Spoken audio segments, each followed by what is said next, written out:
তোমাদের রানী ধারাবাহিকের আগামী পর্বে আমরা দেখতে পাবো বড় বৌদি ও আনিসার মুখোশ খুলতে সেনগুপ্ত বাড়িতে হাজির হলো রানী।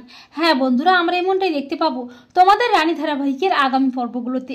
দুর্জয় আনিসাকে সেনগুপ্ত বাড়িতে থাকতে বারণ করে দিলেও বড় বৌদি ও শুক্লা মিলে আনিসাকে বাড়িতে রাখার জন্য উঠে পড়ে লাগে। যদিও প্রীতম ও বাড়ির সবাই কেউই আনিসাকে সেনগুপ্ত বাড়িতে রাখতে চায় না, কিন্তু শুক্লা কোনো কথাই শুনে না।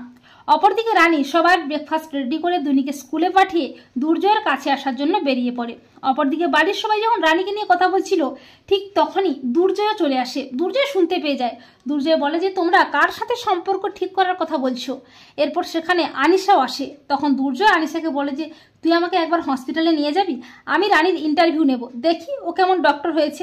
আসলে দুর্জয় রানীর সাথে দেখা করার জন্য অস্থির হয়ে ওঠে। আর ঠিক তখনই রানীও চলে আসে। আর রানীর উপস্থিতি দুর্জয় বুঝতে পারে। দুর্জয় বলে কে কে এসেছে? তখন রানী চুপ করে দাঁড়িয়েই থাকে। দুর্জয় বলে রানী এসেছে তাই না? তখন বড় বৌদি বলে না দুর্জয়, রানী এখানে কি করে আসবে?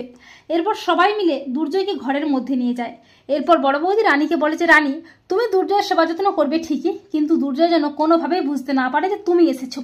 তখন রানী বড় বৌদিকে বলে যে এত বছর হয়ে গেল তাও তোমার কোনো পরিবর্তন হলো না তাই না পিঙ্কি বৌদি? একবার তোমার মুখোশ খুলেছিলাম, কিন্তু তাও এবাড়ির লোকেরা তোমায় বিশ্বাস করে এ বাড়িতে থাকতে দিয়েছে, আর তুমি কিনা সেই বিশ্বাসের সুযোগ নিয়ে এবাড়ির মানুষদের ক্ষতি করবে, তা তো আমি হতে দিতে পারবো না।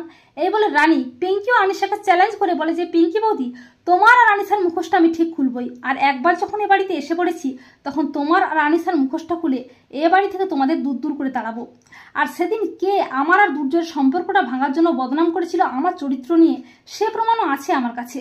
আমি ঠিক সময় মতো সেই প্রমাণ নিয়ে সেনগুপ্ত বাড়িতে এসে তোমার আর আনিসার মুখোশটা খুলে দিয়ে তোমাদের এ বাড়ি থেকে দূর দূর করে তাড়াবো।